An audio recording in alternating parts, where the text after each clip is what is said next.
Bonjour à vous tous qui nous rejoignez sur Immedia, hym.media, le site internet avec de nombreuses vidéos thématiques que vous pouvez retrouver et d'autres éléments que vous ne trouverez pas sur YouTube. Je le précise, Immedia, c'est pas uniquement une chaîne YouTube, il y a un site internet avec de nombreuses informations. Donc n'hésitez pas à aller le découvrir.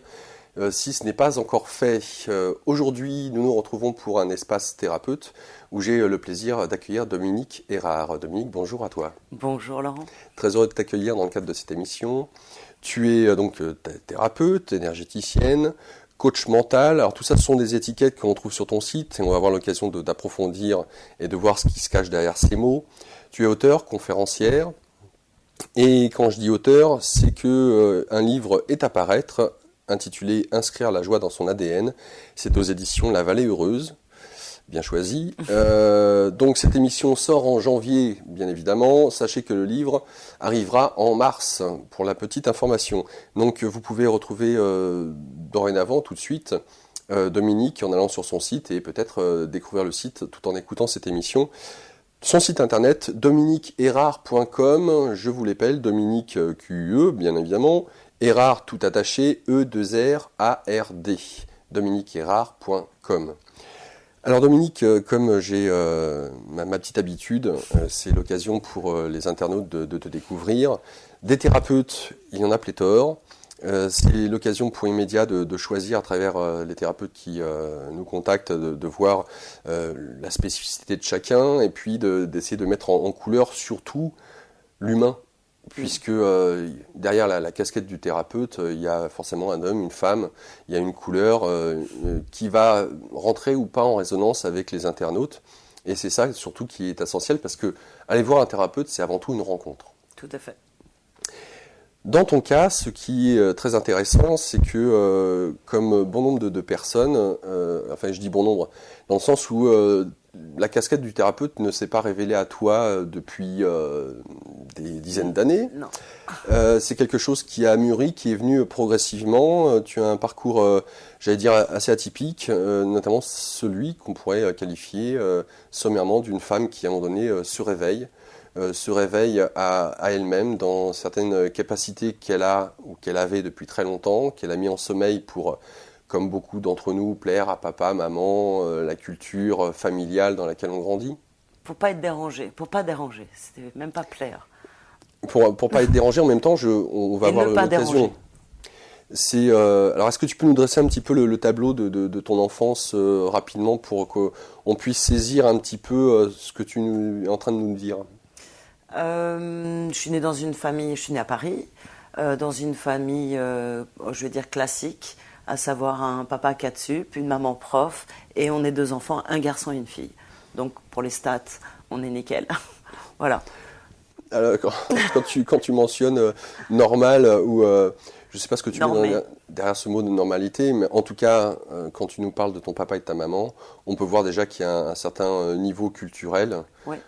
intellectuel, Ouais. financier derrière, Tout qui à est fait. là et qui peut être une sacrée pression pour le jeune enfant qui a certaines caractéristiques particulières, pourrait-on dire. Mais bon, comment est-ce qu'est reçu ou accueilli ces caractéristiques, c'est encore autre chose. Alors ça a des avantages et des inconvénients, chaque univers de toute façon. Donc effectivement, l'obédience sociale est fondamentale chez nous. Donc il y a des études à faire, il y a des conventions sociales, une place pour la femme, une place pour l'homme. Tout ça est très normé. Et moi là-dedans, j'essaye de faire comme les autres de toutes mes forces. Parfois c'est à coup de claque que je fais comme les autres. Et voilà, et j'apprends à être normal. Dans la norme, oui. Ouais. Et bon, c'est complexe et en même temps pas, parce que se taire c'est assez facile finalement.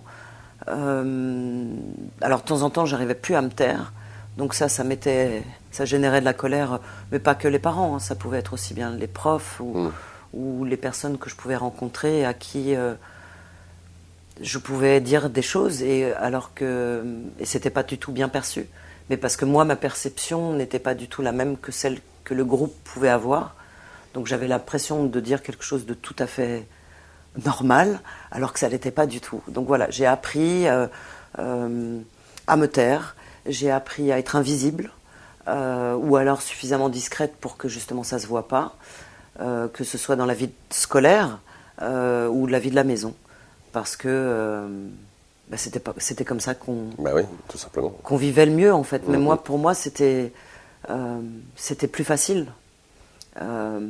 Après, il y a eu les périodes de révolte où ça c'est autre chose. C'est devenu, on appelle ça la crise de l'adolescence, et elle a été fulgurante, longue, mais tellement salutaire pour moi. Ça m'a permis de rencontrer l'humanité dans tous les sens du terme, à savoir les très riches, les très pauvres, les très connus, les pas du tout connus. Voilà, et donc d'avoir peur de rien, ça c'est ma grande force. Enfin, pas de rien, mais de jamais avoir eu peur d'aucun humain. Malgré les expériences qui pouvaient être pas forcément faciles, j'ai une confiance absolument profonde, intrinsèque dans l'humain. Et donc les cadeaux sont venus tout au long de mon parcours, que je sois toute petite ou beaucoup plus grande. J'ai toujours rencontré dans ma vie des humanoïdes merveilleux qui m'ont remis sur une forme d'équilibre et une forme de joie, parce qu'il y avait des moments où je la perdais complètement. Et à chaque fois, il y avait ce que j'appelle mes gardiens de la terre qui étaient là pour me ramener sur la vie.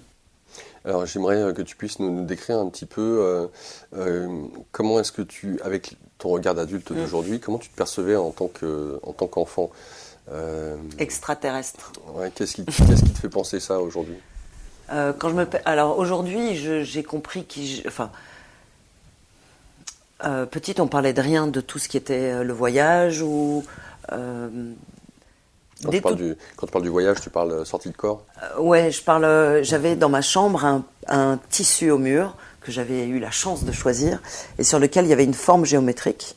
Et en fait, il fallait que je focus sur un point de cette forme géométrique. Et au début, en fait, j'arrivais à devenir toute petite, taille Playmobil. Et donc, j'étais taille Playmobil dans ma chambre. Et ça, c'était génial parce que l'espace devient beaucoup plus grand. Et voilà. Donc ça, c'est les premières expériences où je devenais taille Playmobil. Après, et à faire de l'escalade sur les chaises, enfin, à trouver vraiment des mécaniques de jeu dans cet espace qui était devenu immense, en fait. Et ensuite, mais c'est venu tout seul, et je ne sais plus le faire aussi bien, c'était de sortir de mon corps et d'aller me balader. Au début, c'était dans l'appart, ou dans la maison, parce qu'on bougeait beaucoup en vacances et week-ends. Mais je restais dans le périmètre du bâtiment. En fait, j'avais vraiment l'impression que c'était ça que je pouvais. Ton univers, ouais. Ouais. Et jusqu'au jour où mes parents se levant très tôt, il y avait un petit déj à 6h du mat. Moi, j'étais là, je regardais ce qui se passait, j'écoutais ce qui se disait. Et puis, ma mère passe et assez brutalement, et je recule et mon bras sort par la fenêtre. Et je vois mon bras et je fais ça. Et en fait, il n'y a pas cette notion de corps. J'avais vraiment l'impression d'avoir mon corps, alors que je ne l'avais pas. Mais quand je me regardais, je voyais une forme de corps. Donc c'est là où j'ai dit waouh. Et ok, je peux commencer. J'ai commencé à traverser les vitres, les murs, et en fait, il n'y a pas il n'y a pas de problème. Donc là, ça commençait à être fun. Et parce qu'il y avait des trucs intéressants dans les journées, quoi. C'était pas que l'école et les devoirs et le truc. Pour moi, qui a été ultra rébarbatif, rester assis sur une chaise toute la journée, c'est un cauchemar total. Ça l'est toujours, hein. Donc même en boulot classique, ça a été compliqué de rester assise en réunion. Bref, maintenant, les outils sont plus structurés, mais ces outils-là m'ont aidé à vivre tous les jours et à rencontrer des vies alternatives, invisibles pour certains, visibles pour moi, et qui m'ont accompagné à comprendre, à grandir, à être confortable dans mon corps physique, en fait. Pardon. Non, mais je t'en prie. Est-ce à dire que...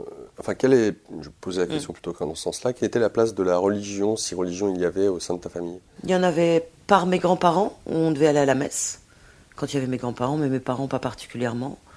Et on a vécu beaucoup avec mes grands-parents, et je me souviens d'une torgnole parce que je voulais pas aller à la messe. Voilà, donc j'y allais, mais c'est comme l'école, quoi. Donc pour moi, tout ça, ça a été du vent qui passe dans mon cerveau. Donc ça n'a jamais eu vraiment d'impact, à part quand les uns et les autres pouvaient parler de Marie-Madeleine, ce qui pouvait arriver, mais où j'ai pris là aussi quelques torgnoles, parce qu'on qualifiait Marie-Madeleine de prostituée. Je ne savais même pas ce que ce mot voulait dire, mais je savais que c'était pas ça. Voilà, donc il y a eu quelques... Sur la religion, c'est à peu près... Oui, très sommaire. Comment concilier ce que j'entends, moi, une éducation assez stricte sur des conventions sociales très, très fortes, et puis ce que tu découvrais sur tes capacités à sortir de ton corps. Est-ce que tu as eu l'occasion de communiquer ça à tes parents, à tes amis, et comment j'allais dire, aborder cette capacité lorsqu'on est adolescente, adulte? En fait, parfois on essaye de dire, mais l'autre, on voit bien qu'il comprend rien, en fait. Mais en fait, je savais avant qu'il comprenait pas. Mais j'avais envie d'être comprise, donc... mais j'ai jamais trouvé ni chez les parents, ni chez un enseignant. J'ai rencontré des gens dans la rue, et notamment quelques clochards. Moi, j'étais beaucoup touchée par... je trouve ça dingue dans un pays dit civilisé, hein, des gens vivent dans la rue. Pour moi, c'est un truc, ça n'existe pas. Sauf que ça existe. Et c'est parfois en discutant avec ces personnes-là ou dans des bars. J'ai fait beaucoup les troquets, j'ai fait beaucoup les lieux alternatifs où on rencontre ceux qui ne sont pas compris le jour, en fait. Et j'ai eu aussi, mais ça c'était à partir de l'adolescence, on va dire 15-16 ans, j'ai beaucoup moins de capacité pour naviguer comme ça. La colère est là, plus que tout. C'est tout, ça domine tout mon être. Tu te poses des questions sur le fait que tu puisses sortir et pas les autres? J'arrive pas à comprendre ce que moi... J'arrive pas à comprendre ce que je sens et qu'eux ne comprennent pas. Enfin, on n'a pas la même langue. Donc, j'arrivais pas à comprendre la globalité humaine. J'arrivais pas à comprendre pourquoi les gens disaient ça. J'arrivais pas à comprendre ces règles. J'arrivais pas à comprendre cette façon d'apprendre. J'arrivais pas à comprendre. Donc, en fait, c'est moi qui me suis attachée à essayer de comprendre, à essayer d'être comme les autres, à essayer d'être discrète, invisible. Pour pas déranger, en fait. Mon but numéro 1, c'était de pas déranger. Tout en continuant à faire ces sorties de corps? Ah oui, bah oui, c'est l'intérêt de la vie. Sauf qu'elle devenait plus difficile à exercer, ces sorties de corps, ou plus espacées du fait de plus l'âge? Espacées. Alors c'était pas tant l'âge, je pense que c'était ma violence. J'étais tellement en colère, tellement... Ouais, j'avais la haine. Et donc de cette puissance de la non-connaissance, parce qu'en fait c'est que des humains qui connaissent pas et qui ont des avis très rudes. Arrêtez. Voilà, et très narrow mind, très petits. En fait, Intriqué, ouais. ils regardent, c'est comme les chevaux. La masse globale, de mon point de vue, il y a des œillères et qui sont tellement longs pour certains. Et ils ont en plus du pouvoir, souvent, sur les uns et les autres. Et j'arrivais pas à comprendre ça. Je n'arrivais pas. Donc aujourd'hui, j'ai compris beaucoup plus pourquoi mon parcours a été comme ça. Mais ça a été long. Ça a été long et il y a eu beaucoup d'expériences douloureuses, évidemment. Beaucoup d'incompréhension. Et j'ai eu plus le sentiment que ça s'était arrêté parce que j'étais dans la haine. Et que la puissance de la lumière et de l'ombre est toujours équivalente. Et donc on est empêché quelque part de détruire, en tout cas à ce moment-là.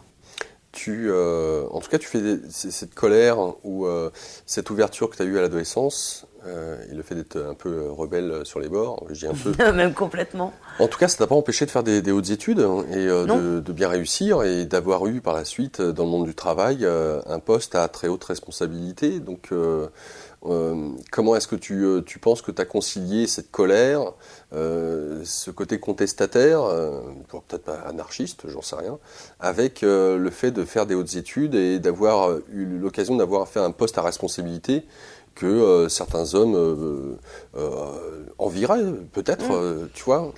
C'était plus pour être comme les autres. Pour moi, c'était soit je mourais dans ce corps, parce que je voyais vraiment pas l'intérêt de tout ce bordel. Je comprenais pas. Donc, bien souvent, ça a été le souhait de ne pas revenir dans mon corps. Et c'est assez facile, une fois qu'on sait faire ça, on peut simplement arrêter son cœur. Voilà. Et en même temps, je sentais que c'était pas ça. Donc, tout ça, c'est ce processus où je me suis appliquée à être comme les autres. Donc, je me suis mariée avec un homme que j'ai aimé profondément. Mais dès qu'on a été dans une vie commune, nos modes d'éducation, nos modes étaient tellement différents que c'était pas possible. Et là encore, j'étais dans la violence, j'étais dans la haine, dans la violence physique. Moi, je cognais, hein. Je me cognais, je frappais, j'étais en mode yang. Hein, on y va. D'accord. Il faut dire qu'avec un prénom comme Dominique, en même temps. C'est ça. Et le Erard derrière, la totale. Ouais. Et donc c'était cette force où, voilà, de toutes mes forces, justement, j'essayais d'être comme les autres. Ouais. Mais je m'ennuyais à mourir. Bah oui. À mourir. Je peux bien le croire. À se mettre dans un moule qui n'est pas le sien, ou enfin un moule, en vouloir ressembler à ce que une majorité de gens pour se faire accepter, pour se faire aimer, alors que foncièrement on peut pas être autre chose que ce qu'on est. C'est très difficile. On finit par le comprendre. Bah oui. J'ai fini par le comprendre. Donc j'aimerais voir aussi un petit peu dans quelle mesure le fait de faire ces sorties de corps qui t'ont accompagné avec peut-être moins d'ampleur, plus d'espacement au fur et à mesure que tu es devenu adulte, qu'est-ce que t'a permis d'entrevoir de ce monde extérieur? Pour toi, c'était quoi ce monde extérieur? Ok, tu fais des sorties de corps, tu te balades. C'était chez moi. Je sais pas. C'était ma maison, c'était ma normalité. Quand je te dis ça, ce que j'ai par là, c'est que je ne peux voir qu'à travers mon filtre. Ou si jamais j'avais eu l'occasion de faire ça en conscience, je dis, mais merde, ils en ont pas conscience, les autres, je sais pas s'ils le font ou s'ils le font pas, mais en tout cas, moi, je le fais, et il se passe des trucs. Et au regard notamment du milieu intellectuel, culturel dans lequel tu étais, des bouquins, des infos, c'est pas ça qui manque, même si c'était peut-être rare à ton époque, et que ça demandait une certaine recherche personnelle, elle aurait pu être possible. J'avais pas besoin de chercher parce que j'avais pas de questions. T'avais pas de questions, tu te posais pas de questions. Pour moi, c'était ma maison. Pour moi, c'était ça l'évidence. C'était ça la normalité. Et ce qui était compliqué, c'était d'être dans un corps de chair. Ça, c'était compliqué. Donc, je me suis pas posé de questions. Ah, d'accord. Non, mais c'est étonnant, hein, comme quoi. Je me posais pas de questions. Je trouvais ça génial, vraiment à partir du moment où j'ai eu le corps physique qui est passé. Je me posais pas vraiment de questions, c'était naturel. Quand tu parles du corps physique qui est passé, tu veux dire quoi par là? C'est la décorporation. Quand je t'ai parlé de le petit déjeuner, où là j'ai réalisé qu'en fait j'étais pas bloquée par des murs, ni des fenêtres, ni des portes, ni des clés. Ben voilà, mais c'était pouvoir. Au début, je suis restée à Paris. Moi, j'adorais être sur les toits de Paris. J'ai passé des soirées entières à regarder la Tour Eiffel parce que voilà. Je pouvais aller dans le désert. Le désert, c'est un endroit. Mes grands-parents sont nés mes parents sont nés au bled et donc c'est des terres qui pour moi me parlent beaucoup et où j'étais bien. Je pouvais aller me balader sur de l'herbe, enfin tout simplement, et me coucher dans l'herbe. Et ça, c'était ma normalité. Ça, pour moi, c'était normal. C'était tout le reste qui n'était pas normal. Donc tout le reste, je me suis posé plein de questions. D'accord, oui, d'accord. Comment se fondre dans la masse, être aimé Être normal. Ouais, normal. Alors, est-ce que tu peux nous dire un peu quel est ce poste à responsabilité que tu as eu et qu'est-ce qui t'a permis de découvrir de toi-même? Oh, ça m'a permis les différents postes. C'est des strates, c'est une école de commerce en bac+4. Ensuite, j'ai vendu en tant que chef de secteur. Et puis on grimpe petit à petit les strates, j'ai changé de boîte.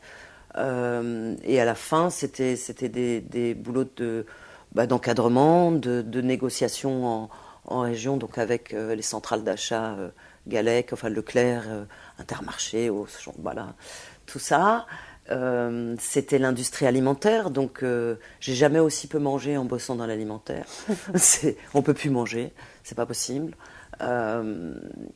voilà, surtout qu'il y a eu toutes ces périodes de la vache folle, la listeria, le machin. Bon, on rentre dans un monde complètement fou. Et en même temps, moi, ça a été un univers extraordinaire sur le plan humain. Parce que pour moi, l'entreprise, c'est là où sont les humains. Globalement, on bosse tous. Hein. Et j'ai encadré des équipes, et ça, j'ai adoré. J'étais plutôt douée dans la compréhension de l'autre, forcément. C'était un peu plus facile pour moi que pour d'autres. Et sur le dernier boulot, c'était un boulot où j'étais chef de projet transversal, où le groupe dans lequel je bossais avait vendu 4 entreprises à un consortium financier, et il fallait fusionner ces 4 boîtes en une, et donc faire migrer. Au bout, il est resté 250 personnes, mais issues de 8 sites différents. Donc moi, j'étais chef de projet de ce truc-là, et ça a été magique de faire bosser des gens avec lesquels j'avais aucune hiérarchie, mais simplement parce qu'on faisait partie d'un groupe et qu'on avait un boulot à rendre, on était là pour ça. Et ça, moi, j'adorais. Alors que ça s'appelle X ou Y, on s'en fout. Et c'est là où j'ai découvert la puissance du groupe, la puissance de travailler ensemble vers un même but. C'est exceptionnel. J'ai rencontré des gens qui remplissaient les rayons, qui avaient les doigts les déchirés, plus de dents, parce que c'est les métiers de la nuit quand même, donc c'est vraiment un monde différent. Intérim aussi beaucoup. Ouais. Beaucoup, et j'ai adoré. Et aussi bien des gens qui étaient dans des strates hiérarchiques très high et qui avaient des pouvoirs, que la standardiste du coin, qui à mon avis est quand même un poste qui devrait être payé 25 fois plus, parce que c'est quand même l'image de marque de la boîte. Mais ça, on n'a pas encore tout à fait compris. Ça va venir. Donc voilà, j'ai appris à être heureuse, à être à l'aise, et j'ai appris mon potentiel dans la relation à l'humain. Lorsque on voit, là tu nous décris cette époque, donc c'était début 2000. J'ai quitté jusqu'à ouais. Je crois que j'étais diplômée en 89. École de commerce, et j'ai bossé tout de suite dans le premier boulot qui m'a pris. J'en avais rien à foutre en fait. J'ai envoyé des CV, il y a tout de suite eu un truc, c'était celui-là, un autre. Honnêtement, moi je voulais être aux Beaux-Arts, le reste, voilà, c'était pas autorisé. Bon. Donc tu as évolué une dizaine d'années dans ce milieu-là ? 13 ans exactement en fait. Et... Intéressant ce chiffre 13. Ouais. Voilà, c'est ça. Et après, j'ai eu vraiment la confiance et la conscience que je pouvais fédérer les gens. Et les 10 dernières années, ça a été l'apprentissage. C'était retrouver Dominique, en fait. Avec toute cette connaissance, ce façonnage, en fait, social, qui m'a permis de comprendre la société dans son ensemble, pas uniquement occidentale et française, parce que le voyage a eu lieu, parce que... de comprendre, vraiment. Alors, on va rentrer dans le détail, si tu veux bien. Ouais. Qu'est-ce qui s'est passé dans ta vie ? Donc, on est début 2000, tout se passe bien d'un point de vue professionnel, tu gagnes bien ta vie. Tu as, à cette époque-là, tu me dis, si je me trompe, 3 enfants ? La 3e arrive en 2001. D'accord. Donc... tu prends conscience de ça, grosso modo. Enfin, quand je dis de ça, j'entends par là qu'il y a un événement ou une série de circonstances dans ta vie, je crois que vers 2002, où tu commences à prendre du recul. Il y a eu la grossesse de la 3e, la gestation de ma 3e fille, où je suis dans une vie où je partage mon quotidien avec quelqu'un qui est déjà en indépendant, profession libérale. Donc déjà, ça m'ouvre grand une porte. Et il m'apprend à enlever mes tailleurs aussi. À arrêter d'être habillée, d'être déguisée d'être déguisée. En working girl ? Et c'est ça. Et parce que, voilà, et vraiment, il m'ouvre ses portes. Après, on n'a pas forcément été toujours raccord sur des tas de choses, mais vraiment, il m'a offert ce cadeau incroyable. Et la vie possible alternative. Qu'est-ce qu'il faisait, lui ? Lui, il fait un métier il est réalisateur. Aujourd'hui, toujours en activité. Et donc en indépendant, en profession libérale, même s'ils peuvent être... Voilà, profession libérale. Je me dis, waouh, ça m'intéresse, ça m'intéresse. Et puis, ayant vécu dans les différents gros groupes, je sais quelle est maintenant ma puissance et ma valeur par rapport à l'humain. Donc je monte une petite boîte d'événementiel artistique. En fait, je prépare mon départ parce que, voilà, je n'avais pas envie de partir en démissionnant, donc j'attends qu'on me vire, pour être honnête. Et je négocie un départ vraiment super. Bah oui. Voilà, qui me permet de vivre archi tranquillement, sans bosser pendant un bon moment. Et enfin, sans ramener de l'argent. Ça ne veut pas dire qu'on ne travaille pas, on le sait. Voilà. Et puis, la dernière donc, est déjà une gamine un peu alternative. La grossesse est différente. Déjà, avec la seconde, c'était... Voilà, c'est vraiment... tes enfants, oui, c'est un peu particulier aussi. Hein, elles m'ont réveillée. Vraiment, les trois m'ont réveillée, m'ont ramenée à moi. Et voilà, et je me dis, je peux pas... Il y a les attentats du 11, où... les Trump, voilà, ouais. Et les tours, et je suis enceinte, et je me dis, mais c'est quoi ce monde de tarés, quoi. En plus, je sens que oui, mais non, donc c'est encore pire.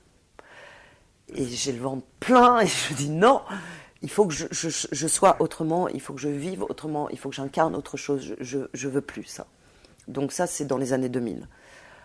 Puis il faut le temps d'oser, il faut le temps de partir avec mon gros chèque. Et je commence à masser. En fait, j'apprends le massage. Enfin, on n'a rien à... Alors, attends. Ouais. Juste parce qu'il y a beaucoup d'infos que tu viens de nous donner. Alors, on va les reprendre si tu veux bien. Bien sûr. Celle où tu crées ta boîte de production. D'événementiel artistique. Ouais. Tout ça, c'est en même temps, en fait. Ah oui. Je suis encore dans le groupe. Je commence à apprendre à aller voir l'alternatif. Mais pour moi, à l'époque, il faut encore toucher pour faire quelque chose. Donc, c'est le massage, le truc le plus simple. Massage, bon... C'est-à-dire que non seulement tu crées cette boîte donc, de production d'événements artistiques, il s'agit pour toi de commencer en tant qu'entrepreneur. En même temps, en parallèle, tu commences le massage. Alors... Je monte la boîte d'événementiel artistique en 2003. Je la démarre, elle l'ouvre en 2004.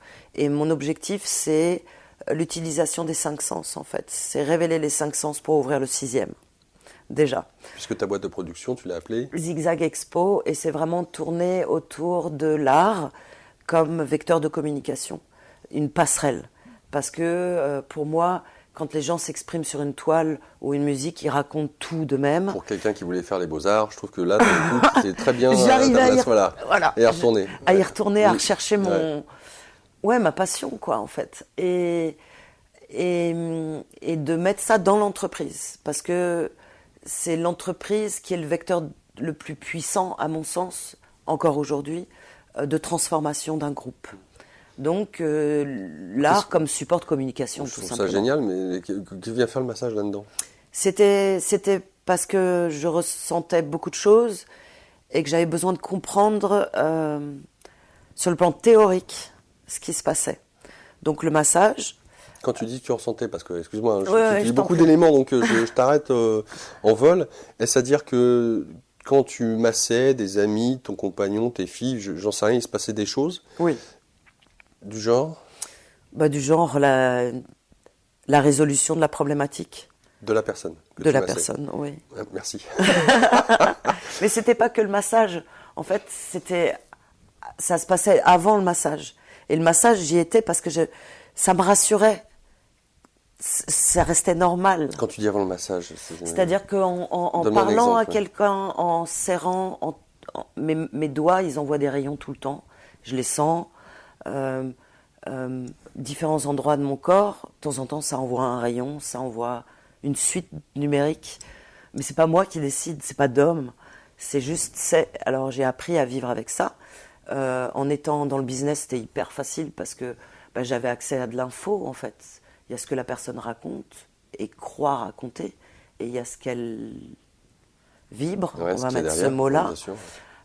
Qui est en fait souvent pas tout à fait la même chose. Et moi, j'avais accès aux deux. Donc, c'était assez facile de savoir si la personne en négociation a du mou derrière ou pas. Enfin bon, voilà. Dans la maison, c'est un peu la même chose. Auprès des enfants, c'est pareil. Auprès des parents, auprès des amis. Et Donc tu recevais, alors, parce que tu parles d'émettre tes doigts ou autre partie de ton corps, que tu sens qu'il se passe des choses qui vont vers là où les personnes, de ressentir les non-dits. Et quand tu parles de problématiques et que tu parles du massage, en fait, ce que j'aimerais saisir, c'est en quoi le fait de percevoir une problématique chez quelqu'un et de faire le massage te permet de... non, le massage, en fait, je ressentais tout ça. Et le massage, c'était de me dire, ok, je vais apprendre un truc normal. Masser, c'est normal. Oui. Donc, voilà, c'est toujours cette histoire d'être normal. Et donc, dans le massage, on me donnait des règles pour faire des trucs. Je trouvais ça insupportable. J'y arrivais pas. Ça pouvait pas marcher comme ça. Donc, voilà, donc j'ai fait ce qu'il fallait faire pour aller presque jusqu'au bout. Mais c'était impossible pour moi. Par exemple, j'ai aussi appris le shiatsu. Et le shiatsu, c'est les méridiens, c'est l'acupuncture. Mais moi, rentrer des aiguilles dans le corps des gens, c'était pas mon truc. Mais c'était des règles, des lois, une structure. Et mon prof de shiatsu, avec qui on s'est bien marré, lui, il était très cartésien et aujourd'hui, il est très... Et c'est un homme qui m'a tellement comprise dès le départ, parce qu'on était des groupes de 20, et moi, au bout d'une heure, il fallait que je sorte parce que je ressentais trop tout, et tout se mélangeait, et je voyais plus rien, j'arrivais plus à me concentrer, des choses comme ça. Donc le shiatsu, le massage, c'était vraiment pour être normal. Toujours. Ok. Donc, est-ce à dire que donc le massage shiatsu, digitoponcture et autres, c'était une excuse pour pouvoir, entre guillemets, mettre en mots ce que tu percevais d'une manière inconsciente, qui n'était pas normalisé, qui n'était donc pas compris par les autres, puisque non normalisé, même je ne suis pas sûr que tu le comprenais toi-même, et que le fait d'apprendre ces techniques-là, même si c'était justement très codifié, t'ont permis au moins de mettre en mots ce que toi-même tu recevais, percevais, et de pouvoir le transmettre soit à ton prof, soit auprès de la personne qui était là et qui passait sous tes mains. J'appelais ça apprendre la langue des humains, en fait. Ouais. Et c'est vraiment ça. Et Mario m'a accompagné, il continue à m'accompagner de temps en temps. On est plus à distance, mais voilà, c'était pour, comme tu l'as expliqué, parler la langue des humains. Parce que sur ton site, on voit Reiki, Shiatsu, énergéticienne. Donc j'en profite juste parce qu'on va revenir. Hein, juste pour dire, si tu as eu l'occasion de faire donc ces formations et qui en fait c'est juste des excuses pour toi, c'est juste une manière de codifier, voilà. De structurer une pensée. Ouais. Qu'est-ce que tu peux nous dire aujourd'hui, au-delà de ces étiquettes, parce qu'il faut bien des étiquettes, c'est ça qui est un peu chiant ou pas, j'en sais rien, mais c'est vrai que quand on va sur un site internet, on a un thérapeute, on veut savoir ce qu'il fait, il faut qu'il y ait des références. Et quand je dis références, qui parlent à monsieur et même tout le monde, c'est vrai que Reiki, bon, ok, Shiatsu, bien évidemment, énergéticienne, bon, déjà, un peu plus flou. Donc qu'est-ce que ça implique pour toi aujourd'hui, concrètement, quand tu reçois quelqu'un pour ce qui est des massages qui n'en sont pas réellement, en fait? Ben moi, j'ai deux façons de fonctionner. Pour moi, nous sommes tous de l'énergie, on est de la vibration, on est un corps cellulaire qui est en mobilité permanente. Dans ma compréhension globale, pour moi, le corps, c'est 3 parties. On va dire le corps de chair, qui est lié au corps d'ego, le prénom, Laurent, Dominique, voilà.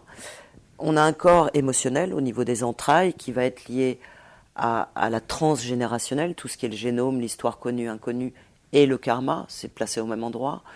C'est pour moi la partie de l'âme, la partie de l'histoire, et au plexus, cette fameuse intuition, qui est ce que j'appellerais le pur esprit. Donc on est 3 parties, on va dire. Dans notre société, on a surdéveloppé la partie de l'ego, la partie du corps physique. Alors il faut avoir la peau comme ça, les cheveux comme ça, le corps comme ça, mais l'intérieur, on ne sait même pas que ça existe.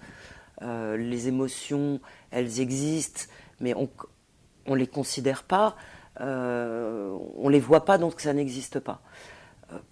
Voilà, donc pour moi, c'est vraiment cette structure. Donc un humain, c'est 3 parties. Mon job aujourd'hui, c'est d'accompagner à la fois avec des soins, donc de la guérison, on va mettre ce mot-là, qui vont prendre 2 formes. C'est le massage, que j'appelle massage thérapeutique, pour mettre un mot, massothérapie, et qui vont être un mélange en fait de plein de choses. Et il y a la partie soins énergétiques, où je travaille beaucoup avec les sons, avec le verbe, le mot, parce que pour moi le mot est une onde qui va impacter avec une résonance. Le mot, le verbe a une couleur.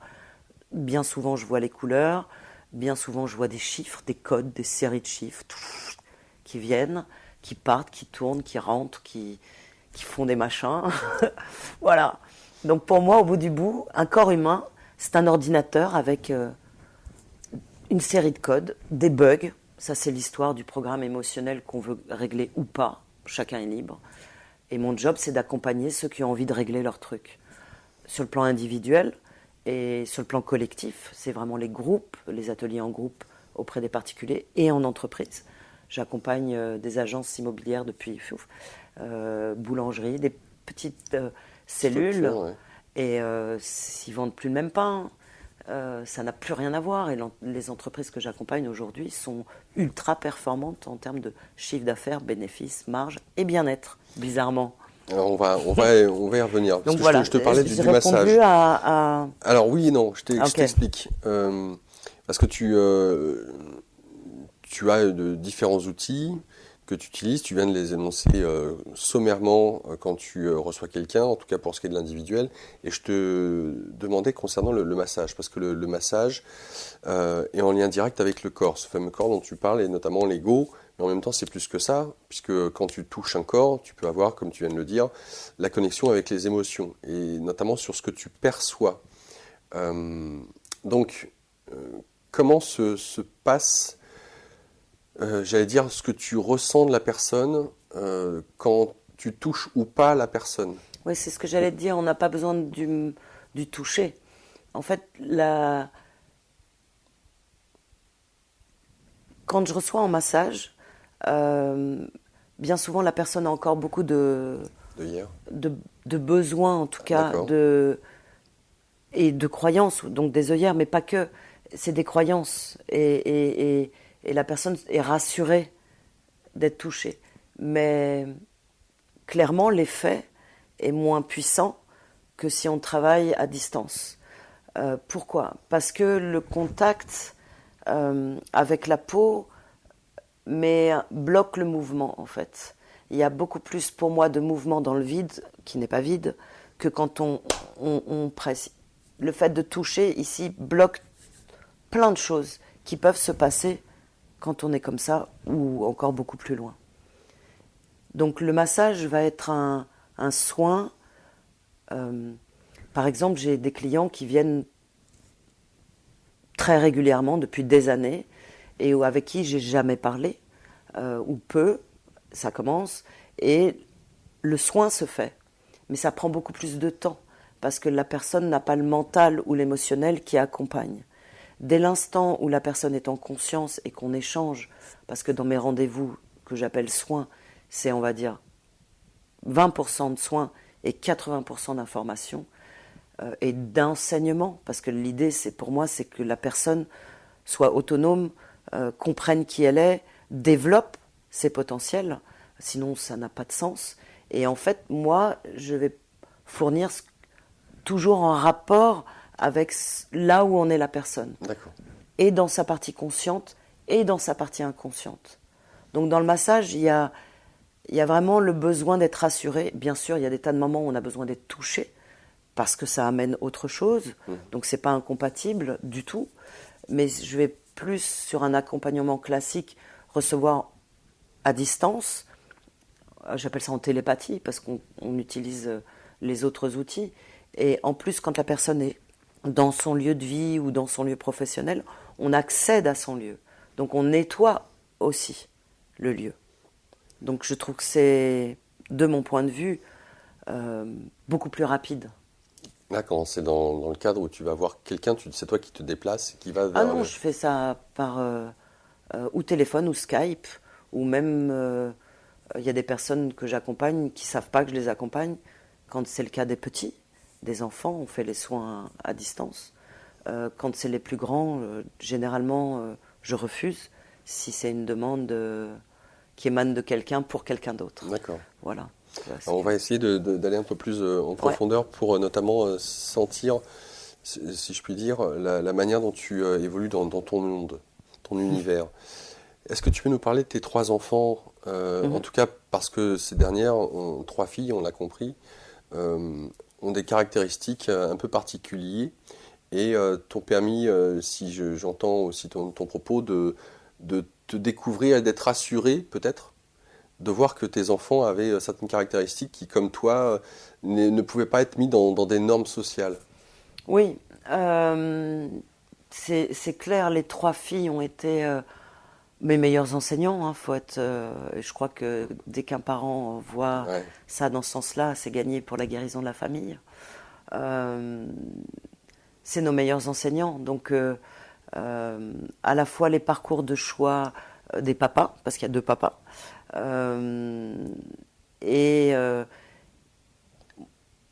pour moi, ça a toujours été le cœur qui a guidé l'éducation. Les règles, voilà, j'ai fait en sorte que...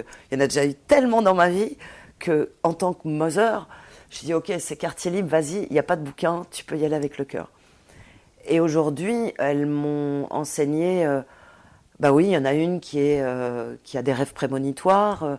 Il y en a une qui a été, elle, particulièrement malade et malade physiquement, parce qu'elle était tellement extrasensible, et elle l'est toujours, qu'elle avait accès à l'invisible en permanence, notamment avec toute la partie des amérantes, enfin voilà, toi tu connais, donc tous ces espaces, et avec la partie de l'invisible qui est visible, donc des fées, des sirènes, des gnomes, et tout ça, ça faisait partie de la maison. Bon, au début, je me disais, et puis petit à petit, ça pop-up. Ça réveillait des trucs, des images, et je retrouvais mes trucs d'enfant, en fait. Et puis, et une qui est complètement télépathe avec les animaux, et les animaux qu'on croise dans la rue arrivent vers elle direct. Quand j'utilise le tambour parfois pour certains soins, elle sait parler à la peau du tambour, et elle me dit tac, tac, tac, tac, ils discutent tous les deux. Bon, donc tout ça, ça a été... ouais, je me suis sentie moins seule, on va dire. C'est clair, c'est clair. Et en même temps, je voulais surtout pas leur transmettre ce que j'étais, donc j'étais toujours très vigilante à pas trop parler. Et c'est plus elles qui ont demandé et donc là on est commencé à vraiment en parler, et puis on assiste à des phénomènes dans la maison, voilà, et donc il y a un moment où on s'est mis à table, on a discuté tous ensemble, et voilà, et maintenant ça fait partie de notre vie, et ça n'empêche pas les girls d'être dans leurs études, dans leur vie, avec tout le monde, sans en parler trop. Mais ça vient. Donc, je reprends au niveau de la chronologie dont tu nous avais parlé. Donc, tu crées ton entreprise, tu te tournes vers le massage. L'évolution qui se fait à partir de là, c'est quoi? Alors, la boîte Zigzag Expo, en fait, moi je travaille plus sur la Belgique et la Hollande. Elle existe toujours cette... Non, je l'ai clôturée en 2007. Parce que mon système de vie était une vie de pacha. Il y avait une personne qui s'occupait de mes enfants, Marie, qui a été aussi pour moi un allié incroyable. Elle vient d'Haïti. Voilà, elle avait une connaissance intuitive de ce qu'est être... de tout ce que j'étais. Voilà, et elle savait. Et donc elle a été mon alliée, amie, sœur, voilà. Donc les girls ont eu 2 mères. Bien sûr, il y a les papas aussi, hein. Mais il y a ce côté-là, et donc c'était l'équipe des girls. Voilà, et quand Marie est tombée malade gravement, donc n'a plus été dans l'équipe pour tenir l'équilibre dans la maison, il m'a fallu revenir vite pour être là et faire le job qu'elle tenait. Donc j'ai fermé la boîte en 2007. Et 2007, je suis orientée vers la spiritualité. Je cherche à voir où il y a... C'est pas les religions, hein, mais je suis plus vers le taoïsme et le bouddhisme. Et je connecte... je vais à des réunions, voilà. Et puis, en fait, il y a 2 moines bouddhistes. Un en mai, je me souviens, et un en juin 2007, qui me demandent de les masser. Et de faire des soins, voilà. Alors, faire des soins, moi, c'était massage. Le reste, je ne voyais pas trop. Donc, c'est l'examen le plus... La pression, quoi. Vraiment la pression, parce que je les sens très propres, très simples, très puissants, tout à fait discrets, mais voilà, des satellites. Et je me dis, bon, j'y vais. Et le premier ne m'a rien dit. Quand on a fini, il m'a juste salué.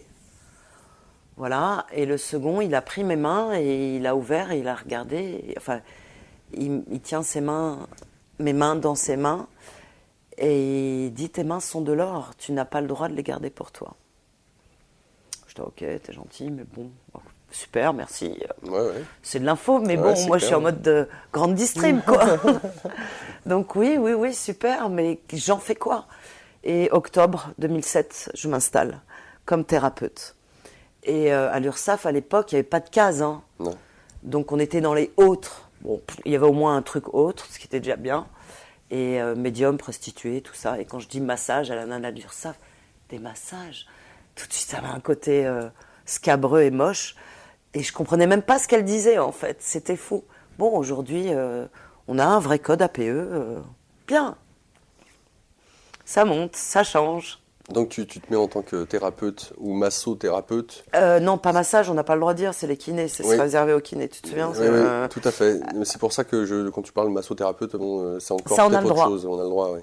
Donc comment dans ton esprit, le fait de te mettre en tant que thérapeute, ça implique quoi? Qu'est-ce que tu proposes à ce moment-là comme travail? Massage ayurvédique et soins Reiki. Point barre. Je m'arrête là. C'est ça que je propose. Est-ce que c'est ce que tu fais? Non. Ok. Mais un peu.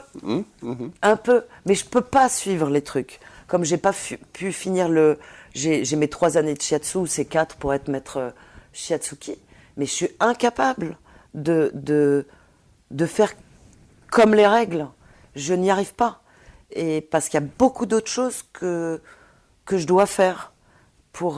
Donc ça va être des sons, ça va être des mouvements, parfois le tambour, mais l'info, elle vient toujours de là. En fait, je me connecte c'est mon corps magnétique qui se connecte au corps magnétique de l'autre et qui transmet ce qu'il a à transmettre pour résoudre en partie la problématique de la personne. On tape dans l'ADN, en fait.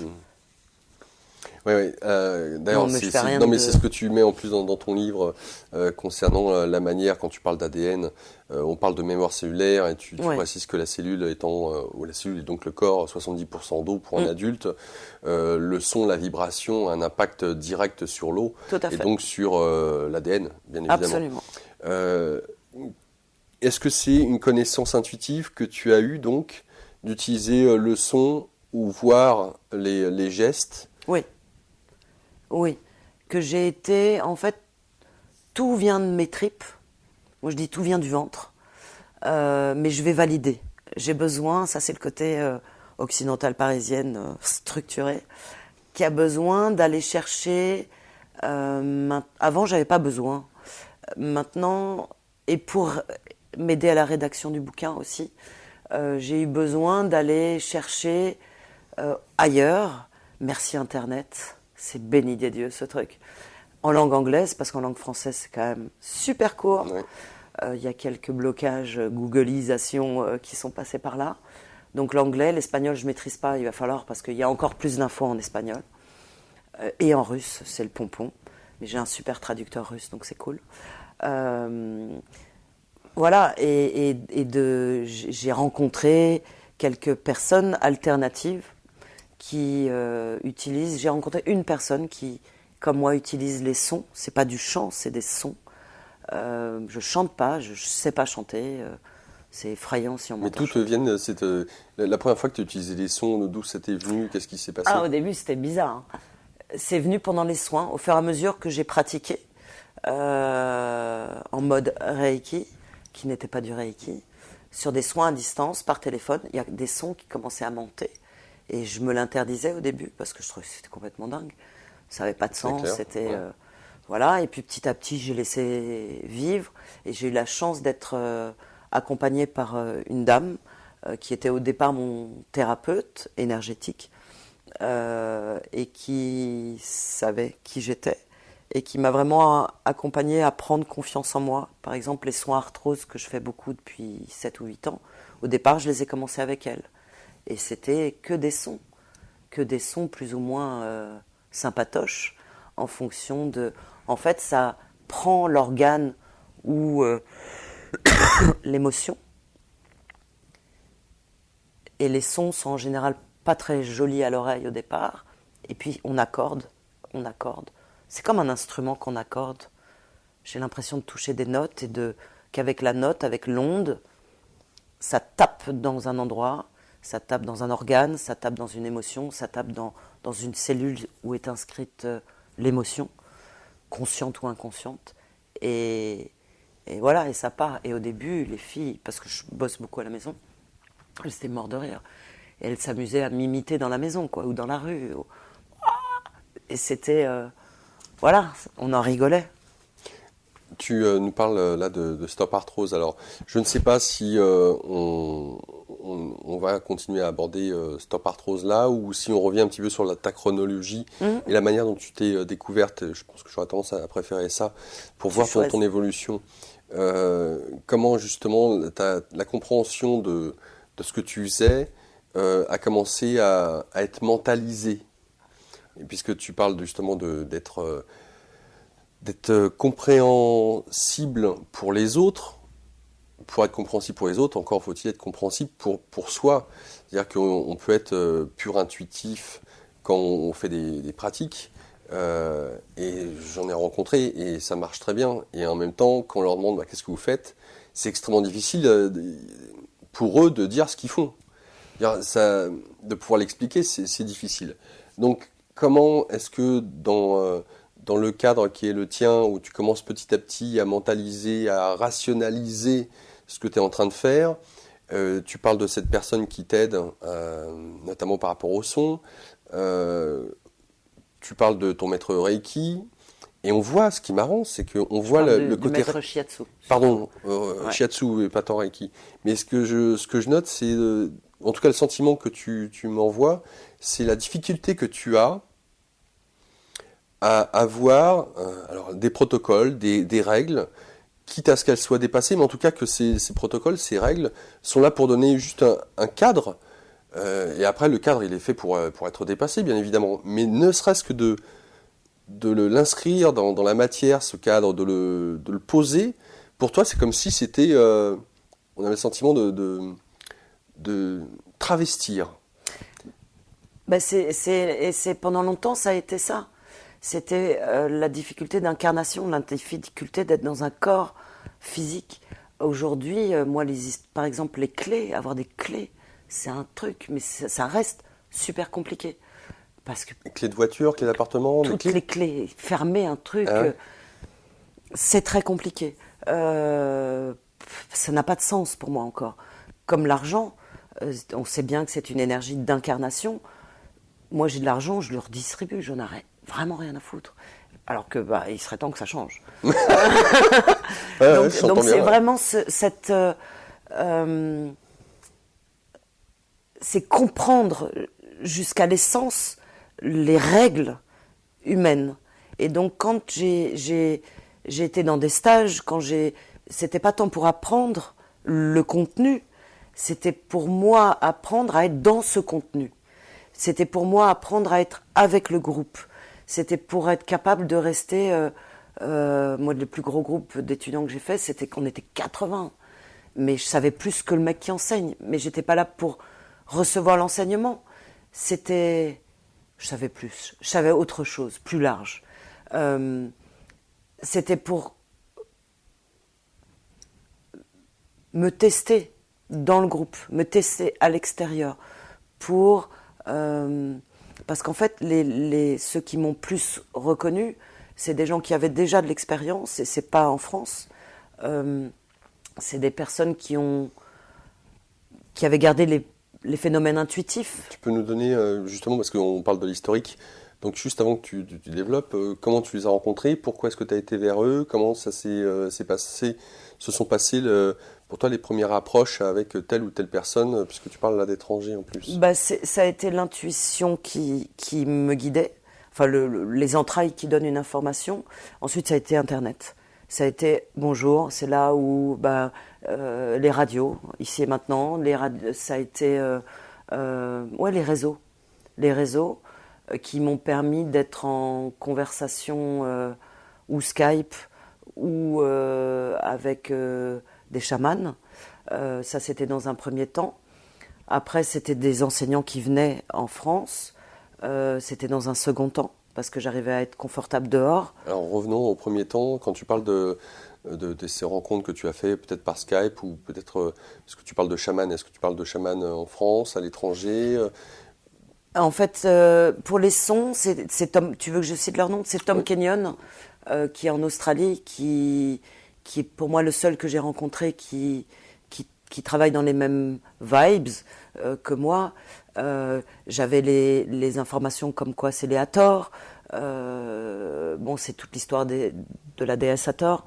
Et effectivement, quand j'ai recherché dans l'alchimie, quand j'ai recherché dans la géométrie sacrée, j'ai retrouvé les symboles que j'ai dans la tête, les successions de chiffres, les gestes.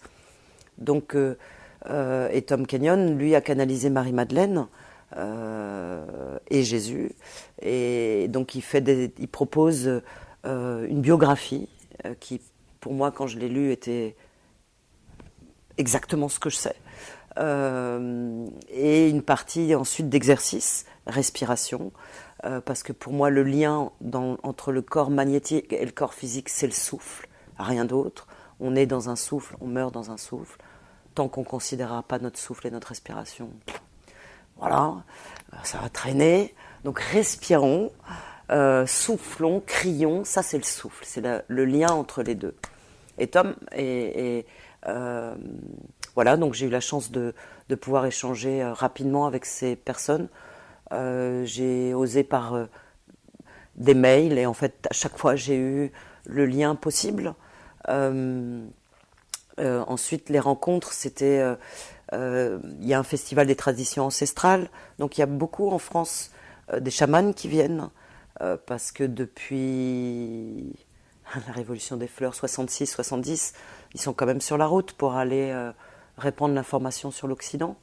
Parce que pour moi, en fait, sur l'ensemble de la planète, on a chaque être humain est yin et yang, féminin, masculin, côté droit, côté gauche, donc l'action et l'intuition. Et les territoires d'Orient étaient que spirituels, que intuitifs. Les territoires d'Occident que matière, que yang. Et aujourd'hui, aussi bien dans les corps d'hommes et de femmes, on est en train de réunir le yin et le yang, au même titre que l'Orient et l'Occident. Donc il n'y a pas plus de sachants pour moi à droite ou à gauche, il y en a autant partout. Mais c'est les traditions des chamans autres, et notamment un Nouveau-Zélandais, donc Ojasine, qui m'a serré dans les bras et qui m'a remercié. Bon, un autre, Tupac, qui est un Péruvien et qui, pareil, était ému de me voir. Alors que moi, j'étais pas très émue de me voir, hein. C'était pas encore le truc, pas plus qu'aujourd'hui, mais ça a été des personnes autres qui m'ont fait des cadeaux de reconnaissance. C'est ça, ouais. Moi, je sentais, mais comme ici en France, on a oublié beaucoup. Alors si, il y a des tas de traditions, les traditions celtes, mais là encore, c'est des règles, des traditions terrestres. Donc c'est bien dans un premier temps, mais c'est tout à fait incomplet pour moi. C'est insuffisant. C'est beaucoup trop de lois, beaucoup trop de règles. Et à ma connaissance d'aujourd'hui, les seules puissances qu'on ait, et on les a tous, 100% d'entre nous, c'est le cœur et l'intensité du cœur. Donc orientation du cœur et l'intensité de l'orientation. Et on soit un bébé de 6 mois ou un ancien de 170 ans, homme-femme, ça n'a aucune espèce d'importance. Ces chamans, donc, qu'est-ce qu'ils t'ont permis de... Alors, tu parles de reconnaissance, et ça, je l'entends bien, et c'est quelque chose d'important, surtout quand on a des détenteurs de la tradition qui, quelque part, alors qu'on n'a rien demandé, nous reconnaissent. Et c'est important parce que si on parle de chamans et les ayant côtoyés un tant soit peu, c'est très franc du collier, hein, si je puis dire. Donc il n'y a pas de demi-mesure et ça va à l'essentiel. Oui. Donc j'entends que cette reconnaissance, elle est importante, même si elle ne te parle pas ou que tu la comprends pas peut-être au début. Au départ, non. Au même titre que les 2 moines bouddhistes. Ouais. Mais ça a été comme des cadeaux qui m'ont permis de ne pas perdre la confiance en moi, en fait. Qui m'ont permis de continuer. De continuer contre vents et marées. Parce qu'ici, la qualification de secte, elle est quand même en permanence. Dès qu'on parle de Reiki, aujourd'hui, en France, on parle de secte. Oui, c'est étonnant. Et, en même temps, le Reiki, je sais, est exercé dans certains hôpitaux. Donc, comme quoi, il y a un peu cette ambivalence qui. Mais le territoire de la France est vraiment très rude. Ouais. De mon intuition, mais pour l'instant, c'est pas encore vérifié. Pour moi, il y a un pont entre Paris, la capitale, mais qui est juste une encre. Hein. Le Baïkal aussi, la Russie. Et les terres du Québec, une partie. Et il y a un sas énergétique, vibratoire, qui fait que Paris, aujourd'hui, il y a beaucoup de chamans et d'énergéticiens, parce que pour moi, tout le monde est chaman, sauf qu'on ne le sait pas, et où on a oublié, et en tout cas de personnes qui sont dans cette connaissance de la puissance intuitive de chacun, et qui sont résidents, ou au moins qui font des ponts. Là, il y a eu encore Ortiz qui est passé à Paris. Voilà, il y en a beaucoup qui viennent faire leur boulot de bonhomme ou énergétique. Et malheureusement, il n'y a que des bonhommes. Oui, j'en viens. Ouais. Pour le coup, une femme qui est là, qui est comme toi. Alors, ce qui est intéressant, c'est que tu as cette reconnaissance. Tu aurais pu mettre sur ton site internet, par exemple, chaman. Je ne sais même pas si on peut parler de chaman parce que, toujours pareil. C'est encore une case, ça va pas. Bah oui, mais en même temps, choisir des étiquettes, ce que je disais au tout début de l'émission, pour parler au plus grand nombre. Pour moi, et je vois que ton plus grand dilemme, c'est de pouvoir parler aux gens en expliquant ce que tu es, ce que tu fais, et en même temps, cette autre part de toi qui ne veut pas rentrer dans des cases. Mais je peux pas, c'est pas que je veux pas. Mais alors, je peux mettre la liste, hein. Tu vois, oui, mais il n'y a pas le mot juste, il n'y a pas la phrase juste. Pour moi, je suis porteuse du verbe. Voilà. Ça te dit rien. Non. Et en même temps tout. Parce que le verbe est créateur, donc forcément... C'est ça. Et pour moi, le son guérit. Et quand je dis ça, on me dit, mais t'es complètement taré. Non. Aujourd'hui, encore même le Figaro, là, ces derniers jours, a fait paraître un article. C'est un paysan, il a des problèmes de courgettes, parce que ses courgettes sont toutes vérolées, et il balance de la musique, et bizarrement... Pas besoin d'insecticides. Les fameux protéodies. Voilà. La petite musique du vivant. Ouais. Mais donc c'est à chaque fois je me sens parce que quand on dit chaman en France, on fait waouh. Donc oui, mais non. Chaman, c'est avec des traditions, avec des règles, avec des lois, avec des trucs. Non. Moi, mes règles, c'est les règles du cœur, c'est les règles de l'intuition. Je sens ou je sens pas. Point barre. Mais Qu'est-ce qui t'a amené à rencontrer Christophe Alain? Toi. Chez toi.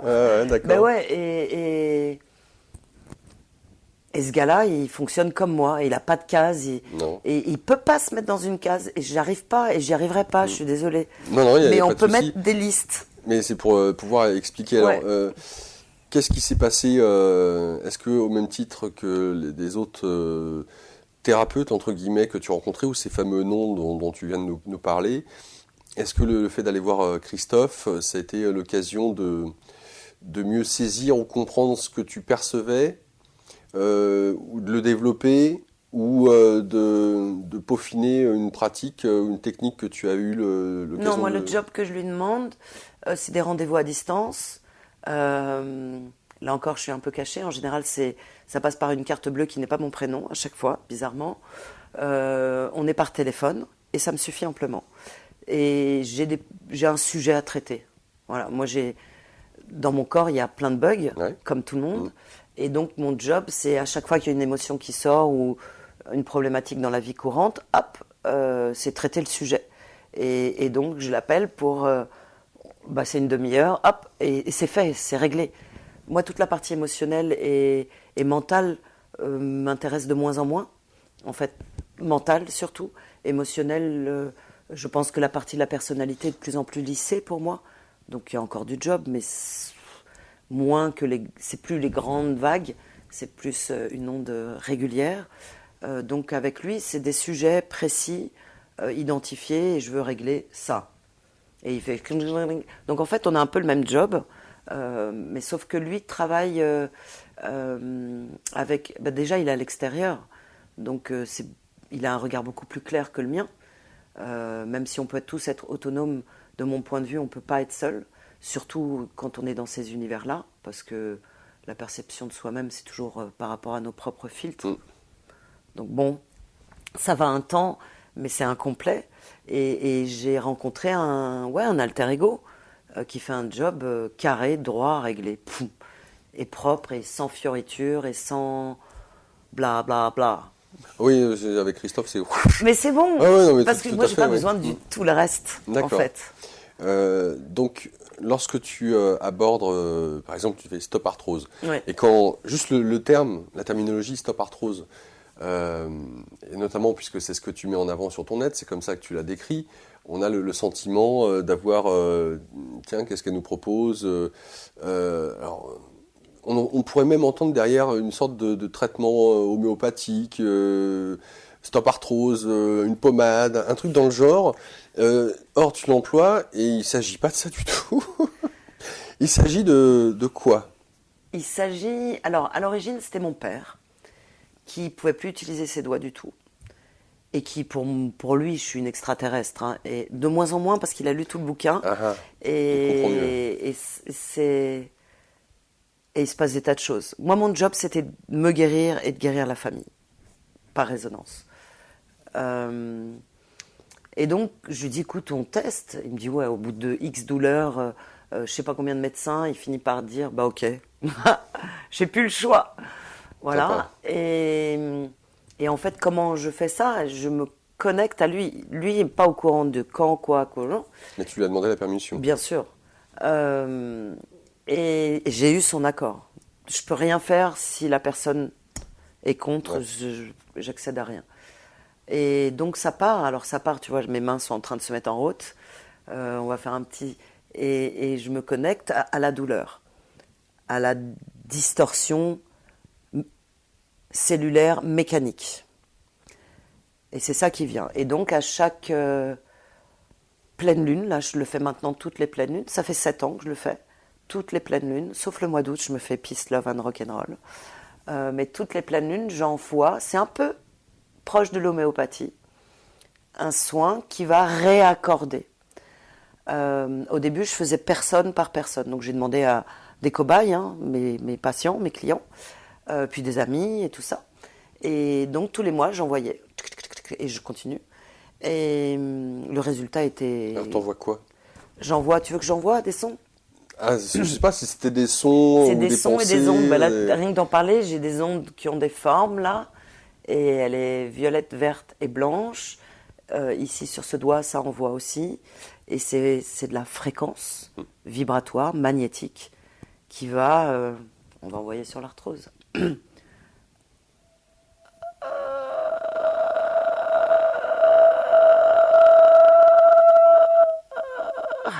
Et on attaque par le cœur, là, pour l'instant. Je peux continuer longtemps, si tu veux. Et quand tu mets, mais vers où est-ce qu'elles vont? Là, ce que tu parles d'arthrose. Alors, Là, ça va maintenant. En fait, ça fait plusieurs années, donc il y a une espèce d'énorme égrégore qui existe. L'égrégore, c'est la masse des ondes qui ont déjà été envoyées, qui se sont rassemblées. Et en fait, les personnes qui se rajoutent aux soins se retrouvent baignées dans cette masse d'ondes et reçoivent déjà ce qui avait été fait et ce qui est aussi à faire. Et donc, pendant des années, je l'ai fait comme ça. Et puis, il y a une personne qui a dit oh, de toute façon, si ça marchait, elle serait milliardaire. Et j'ai dit putain, mais je sais que ça marche. Je le sais, et puis je le vois, ils ont tous plus rien. Donc, voilà. Et donc, puis, ton père, terminé.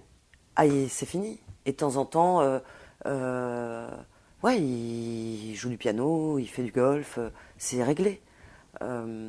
Alors, je suis sûre pour la douleur, 100%.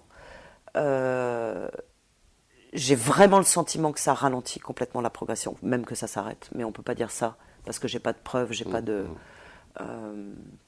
faudrait des médecins, enfin bref. Mais le résultat est clair et net.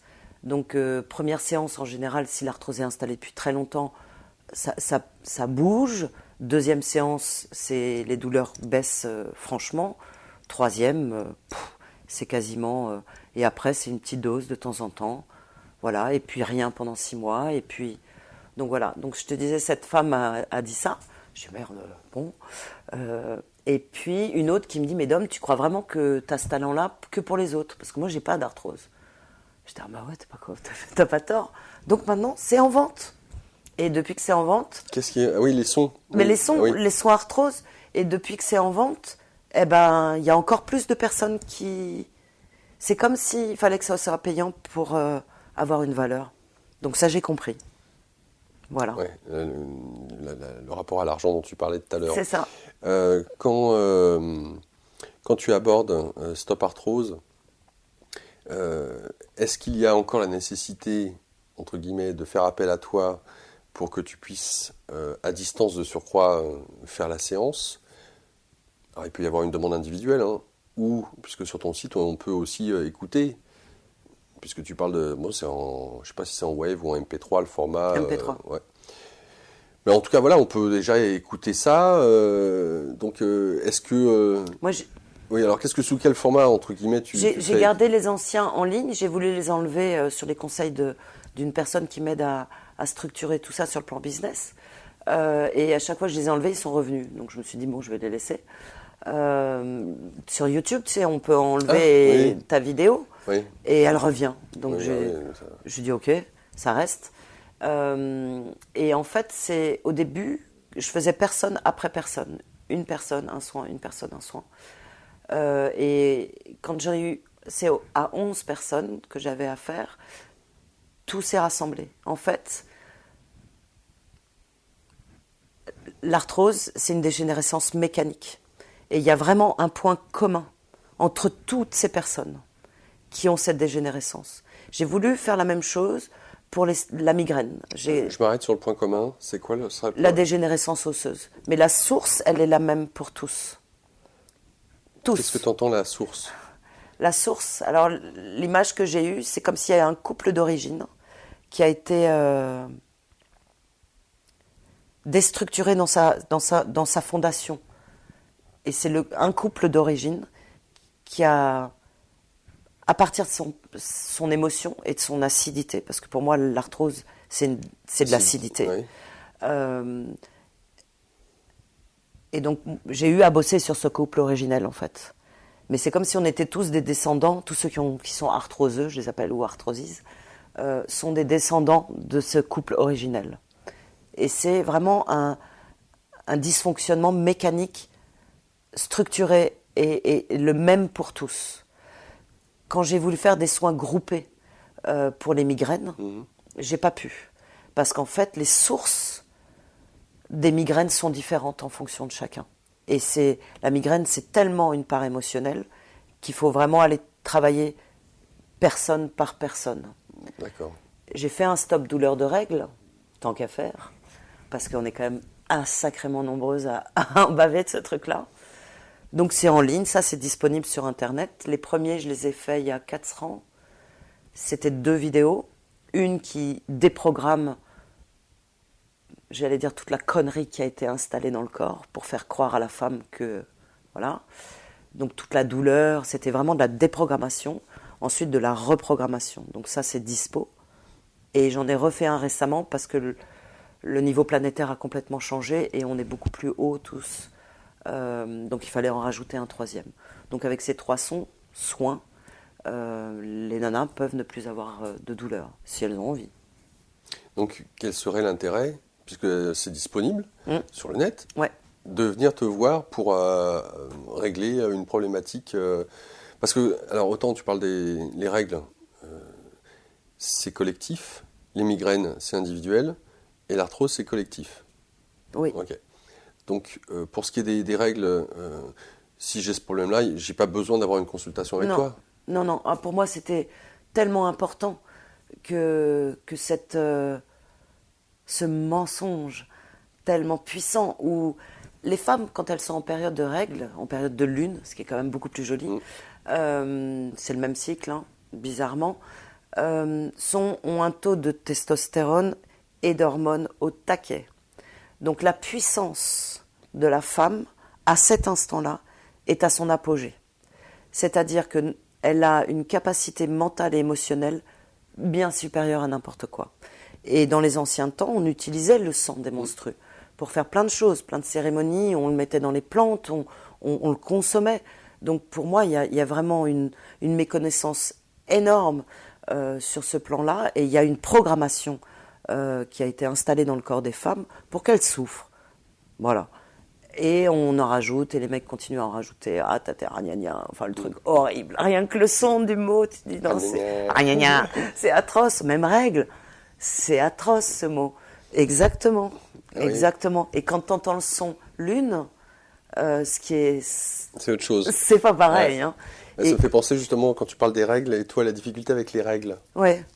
Les règles en général. Ouais. Hein, ouais. Et puis tu parles des règles. Donc les règles humanoïdes. Oui, bien. Celles-là. Ouais. Mais quand les règles, parce qu'il y a plein de lois, enfin il y a des lois fondamentales qui régissent l'univers, mais ça j'y suis tout à fait... Légitime. Ah ouais, je les aime. Oui, bien sûr. Ouais, comment il serait autrement, on en fait partie. Hein. C'est ça. Donc, l'arthrose, donc, puisque tu as des sons, en fait c'est des comment est-ce que je pourrais dire ça, des exemples, mais qui peuvent suffire à eux-mêmes, puisque de toute façon,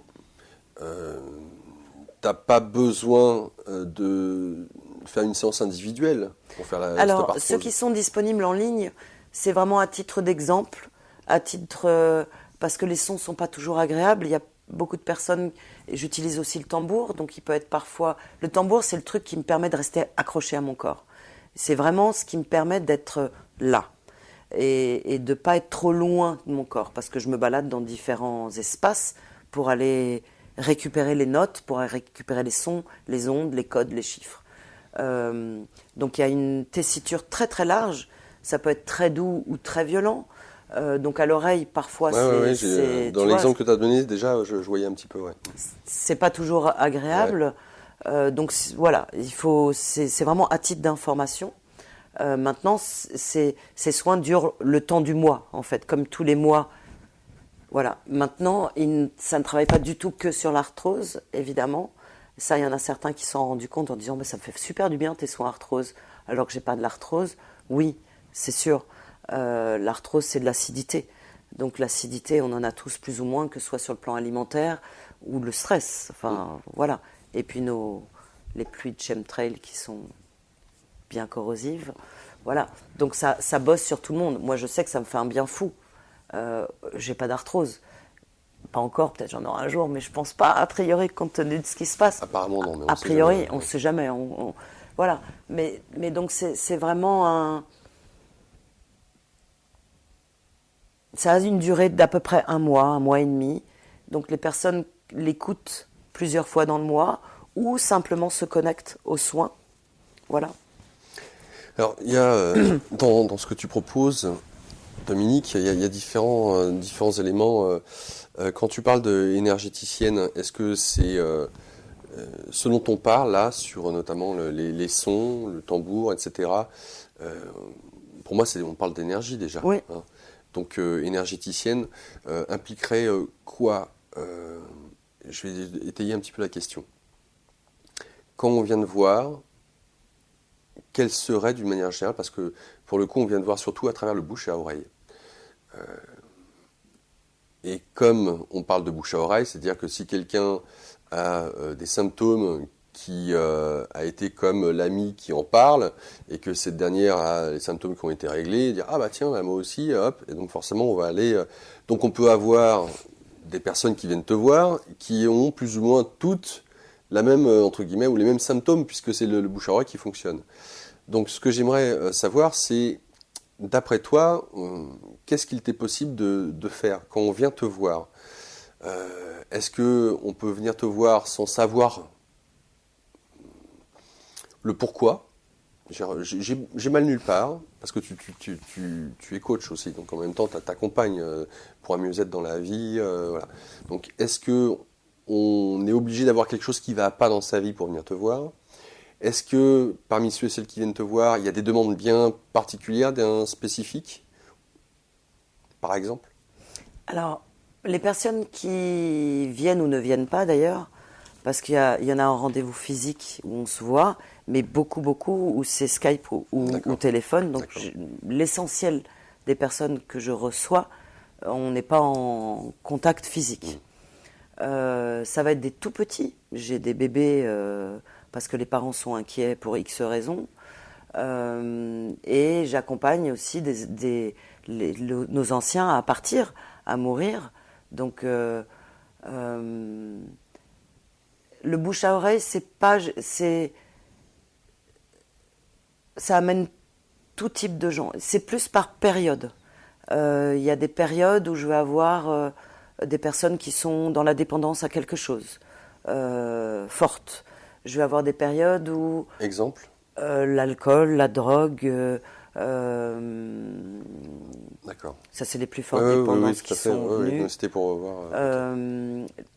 J'ai aussi des enfants qui sont assez particuliers, clairaudients, extrasensibles. J'ai beaucoup aussi en ce moment d'enfants qui sont surexcités, les suractifs, qui ne sont pas du tout suractifs, qui sont juste avec une alimentation un peu qui ne leur convient pas. Donc on réactualise tout ça. C'est des personnes qui se font licencier aussi, des hommes beaucoup. Les hommes, c'est plus le cancer et le licenciement ou le divorce, les gros chocs, les gros traumatismes émotionnels. Qu'est-ce que tu peux faire par rapport puisqu'on parle de l'exemple du cancer, qu'est-ce que tu penses pouvoir faire par rapport à ça? On accompagne un cancer, c'est une maladie émotionnelle, hein, elle est déclenchée par un choc émotionnel. On a tous porteurs de cellules cancéreuses et ça se déclenche ou pas. Nos hommes n'ont pas eu le droit de vivre leurs émotions depuis je ne sais pas combien de générations, au moins 3000 ans. Et donc pour moi, le système où la femme est soumise à l'homme, l'homme à Dieu, a créé des déséquilibres en chacun. La femme toujours soumise, ouin, enfin toujours, tu me connais, donc non, mais avec cette particularité, à attendre de l'aide de l'autre, alors que non, c'est mets-toi au boulot. Et l'homme n'a pas eu le droit d'avoir d'émotions. Aujourd'hui, c'est ce qui le détruit le plus. Et les jeunes hommes aujourd'hui sont différents. On voit bien, les corps physiques sont même différents. Ils sont et féminins et masculins. Donc les hommes qui vont avoir plus de 35 ans à peu près n'ont pas eu du tout l'accès à ce programme-là et ont des douleurs émotionnelles extrêmes, mais qui n'ont jamais été prises en considération. Ouais. Elles ont juste été, c'est la cocotte minute, quoi. Donc, t'arrives en discutant avec un homme, donc on parle d'un cancer, à essayer de revenir à la source parce que là, on peut retrouver aussi le transgénérationnel, c'est-à-dire que ça appartient même pas des fois à... souvent. Donc, voilà. Très souvent. Comment tu procèdes dans ce cas-là? En fait, c'est info par info, c'est couche par couche. Bien évidemment, on continue à utiliser les posologies chimiques, si tant est qu'il y en a. Un changement alimentaire, ça c'est clair et net. Pour moi, il n'y a pas 50 solutions. Ouais.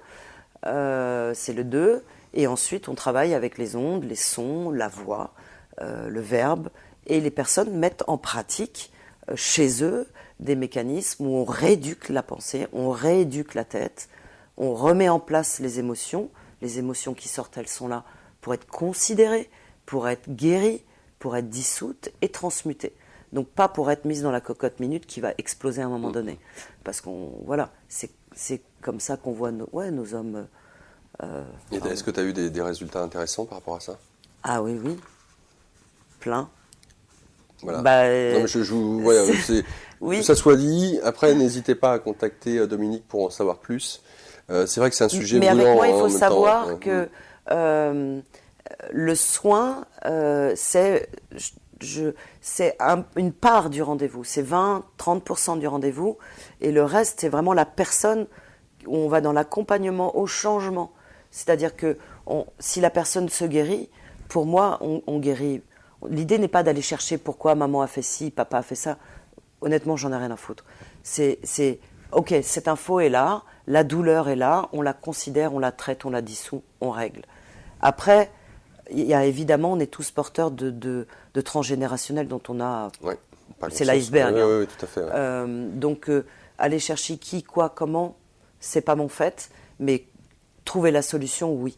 Et ensuite, les réponses sont là. Mais il faut que la personne souhaite guérir. Il y a une de mes patientes qui est décédée, et j'étais extrêmement touchée parce que c'est sa sœur que je n'avais jamais rencontrée qui m'a appelée pour me le dire. Je savais qu'elle allait partir parce que son choix n'était pas de pouvoir changer dans sa maison. Ça ne veut pas dire qu'on fait la révolution, hein, mais on doit acter de changement. Moi, je ne vais pas guérir la personne, je ne suis pas magicien, je vais l'accompagner à mettre en place sa propre guérison. Donc j'ai les supports de son et autres, mais si la personne ne change rien dans sa vie, je peux rien pour elle. Ouais, donc, ça renvoie l'autonomie et la responsabilité. Ah, c'est clair. Donc ça, pour moi, c'est fondamental. Et qu'on soit tout petit, crocognou en maternelle ou à 99 ans dans le couloir de la mort, c'est pareil. Et aujourd'hui, j'accompagne des personnes à mourir et c'est super beau. C'est super beau parce que il n'y a aucune crainte, il n'y a aucune... et il y a un accompagnement de la famille avec la famille, pour autant que ce soit des personnes âgées. Après, il y a d'autres périodes... Oui, j'accompagne aussi beaucoup de parents qui ont perdu des enfants. Ouais. Qu'est-ce qu'il en est de tes sorties de corps aujourd'hui? Elles sont vachement plus confortables. Alors celles d'avant, j'arrive plus à les faire comme avant, à me balader comme ça.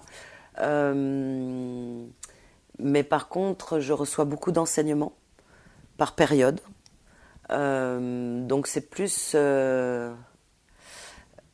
c'est moins les vacances. Avant, c'était les vacances, c'était aller voir des beaux paysages, les odeurs. Je suis très très sensible aux odeurs. C'était des vacances. Voilà.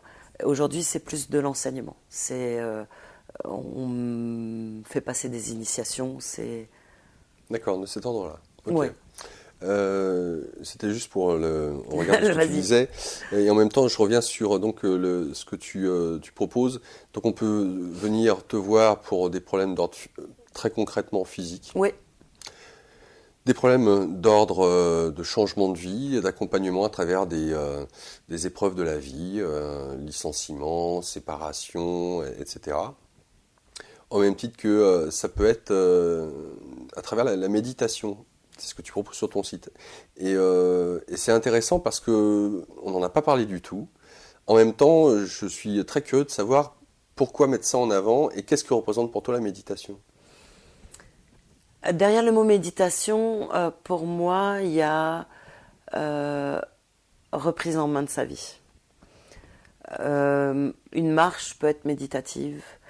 Faire les repas peut être complètement méditatif. Moi, la méditation, au début, je pratiquais le zazen, tu vois, j'essayais l'encéphaloplat. Ouais. Ah ouais, comme j'ai été éduquée comme ça, je trouvais que ça marchait bien, tu vois. Et impossible le truc, mais Puis à un moment, je me suis dit, mais attends, madame, t'es pas née au Tibet, t'es née à Paname, école de commerce, machin. Ton mental, il est surdéveloppé, donc tu vas t'en servir. Donc j'ai commencé à utiliser ça en me disant, bah, c'est les mantras. Donc j'ai commencé vraiment à être dans la récitation de mantras. Réimpulser autre chose. Trop le son, hein. Comment? Ah, toujours. Enfin, je ne sais pas si tu le répétais dans ta tête ou si tu les verbalisais, mais les mantras. Les deux. D'accord. Alors dans la tête, pour moi, ça a une forme.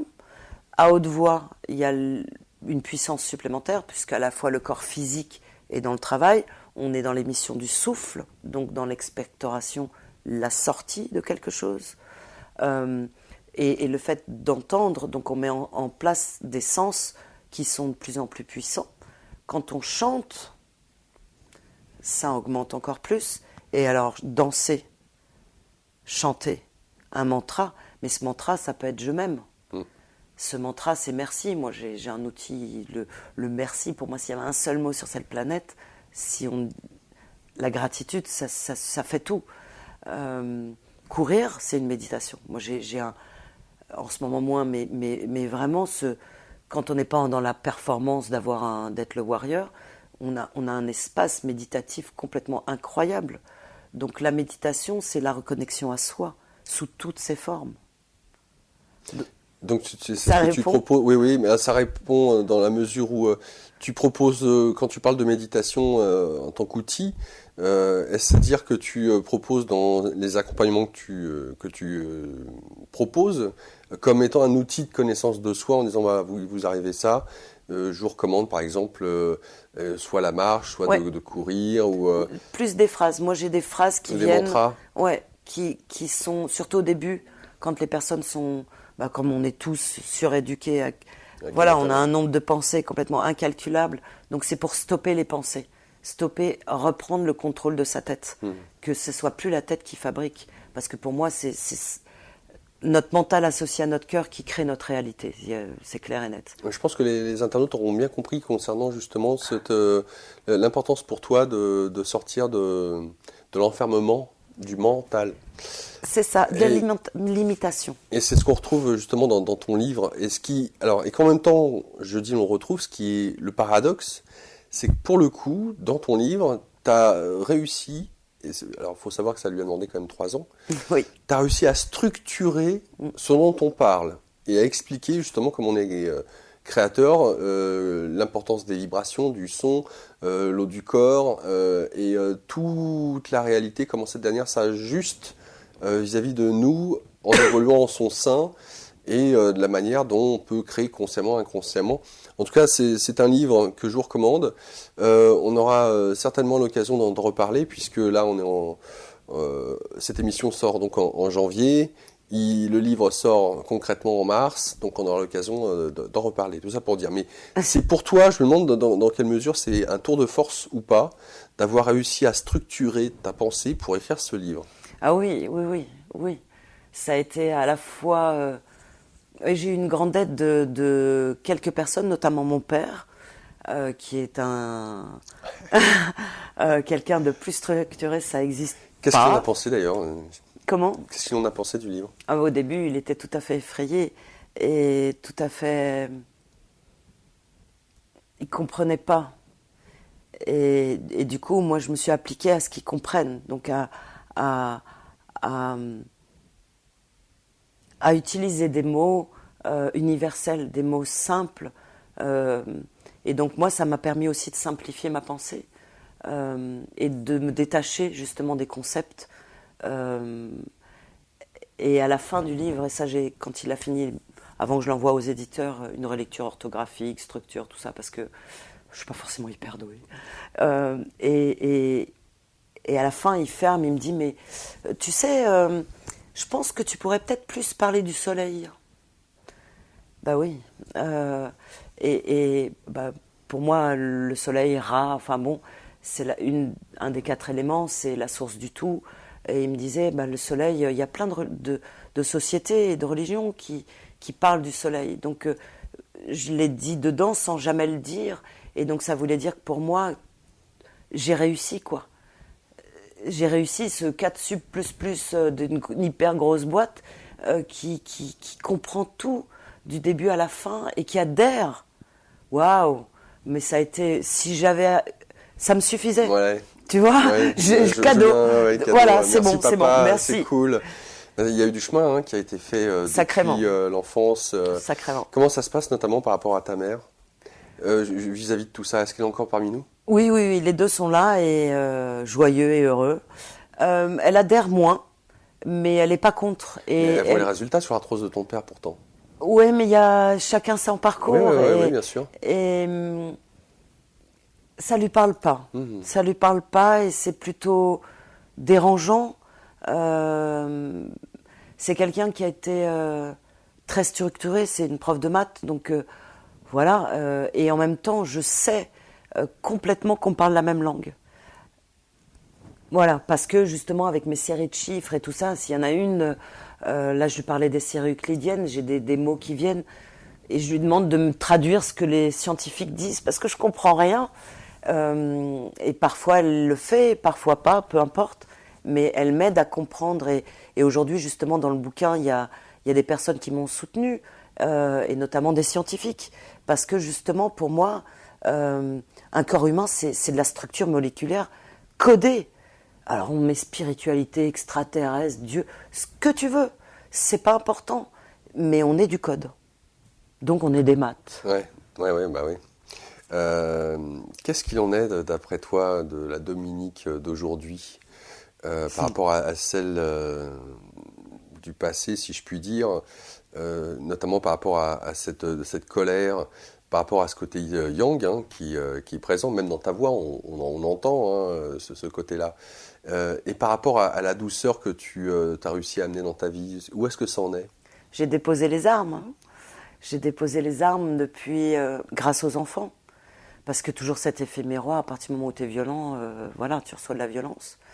Et le fait est qu'on a c'est une équipe de nanas, et que certaines ont une féminité que je n'avais pas. Et donc elles m'ont vraiment enseigné à retrouver la force de la finesse féminine. Les hommes qui m'ont accompagnée dans ma vie ont été j'ai été très très grandement et bellement accompagnée par des hommes très différents, qui parfois étaient très yin ou très yang. Donc toujours ces histoires d'effets miroirs où tu vas chercher. Et donc vraiment aujourd'hui je me sens en paix. Je suis sortie, c'est-à-dire en fait j'ai décidé de sortir de ma cabane en 2014, d'être vue, d'être à l'extérieur de chez moi, et d'oser parler, oser être moi, mais parce que la paix était installée et que je pouvais être en paix avec la différence, je peux être en paix avec les pires des malfrats. Après, tout est une question de point de vue là-dessus, comme d'habitude. Ouais. Tu vois, voilà, c'est tellement confortable aujourd'hui que tout ce qui se passe est cool, mais ça a pu être possible grâce à la reconnaissance de ces personnes. On parlait des chamans parce que c'est eux qui sont sortis, mais aussi bien la reconnaissance de. Je parlais des clochards que j'ai pu rencontrer, ou le monde de la nuit où j'ai beaucoup tourné. Parce que c'était le monde de la différence et que je me sentais... J'ai rencontré une vraie famille dans le monde de la nuit. Et toutes ces personnes, toutes ces successions de terrestres et célestes, parce que j'ai toujours été accompagnée par l'invisible aussi. Je peux recevoir des câlins invisibles quand j'en ai besoin. Ça a fait son boulot. Bon, 52 ans, il est temps, tu me diras. Mais voilà, j'y suis. Donc, Dominique, je vois en même temps l'évolution qui a été la tienne et notamment un côté de mise en paix intérieure qui ressort. Et c'est vrai que c'était pas forcément gagné. Bon, chacun choisit ses épreuves de vie. Il paraît. Il paraît. Alors moi, je vais me permettre là-dessus. Pour moi, c'est pas une histoire de choix, c'est une histoire de résonance. C'est toujours la même chose. Ce sont des ondes. Donc on a eu des incarnations, on a une histoire de d'âme, ça, moi, il n'y a pas de doute, on revient X fois. Le minimum étant 12, pour moi, pour avoir fait le cycle. le maximum étant beaucoup, beaucoup pour certains. Donc on se réincarne, mais en même temps, on a ce programme transgénérationnel. Donc c'est complètement mélangé. Et c'est des histoires de résonance. C'est pas des histoires de choix, ni de punition, ni de rien du tout. Il s'est passé ça, bah, tu retrouves ça. C'est nos histoires d'effets miroirs dans cette vie d'aujourd'hui. Quand je parle de choix, Ouais, pardon. non, mais je t'en prie. Il ne s'agit pas tant de nous sur cette terre, mais de parties supérieures et de cet effet de résonance qui est tout à fait en cohérence avec ce que tu viens de dire. Quand je parle de choix, c'est certainement plus au niveau de l'âme de ce qu'elle aura encore à expérimenter pour apprendre à se connaître. Et elle ne se connaît qu'en réaction peut-être de ce qu'elle a pu expérimenter dans d'autres parties, dimensions, qui fait des causes-conséquences. C'est ça. Donc, en tout cas, ce que je voulais dire, c'est de la manière dont aujourd'hui la femme qui s'est trouvée est en paix par rapport à ce parcours, notamment avec ta famille, et le milieu et le fait de rentrer dans la petite boîte et d'être comme les autres et de se trouver soi et d'accepter d'être soi pour pouvoir s'épanouir et s'ouvrir au monde en acceptant pleinement toutes ses caractéristiques, ses dimensions, ses potentialités. Vous retrouvez Dominique, pour vous tous qui nous écoutez, sur Paris, sachant qu'elle fait, comme elle l'a dit durant cette émission, du travail à distance et qu'elle n'hésite pas à se déplacer, que ce soit en France, en Bretagne, en Belgique. La Bretagne, c'est encore français. Oui, en France, en Bretagne. Je dis en France en même temps en Bretagne parce que m'est revenu le fait que tout à l'heure, hors émission, tu me parlais de la Bretagne, comme la Belgique. Ouais. Donc, tu animes des groupes aussi, on en a très peu parlé. Oui, j'anime des groupes au fil de mes humeurs et des propositions qui viennent. Donc, c'est jamais très anticipé parce que, voilà.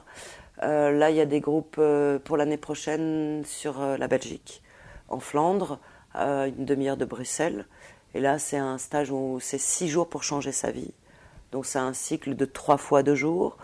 Je fais des petites soirées sur Paris, soirées méditation, soins.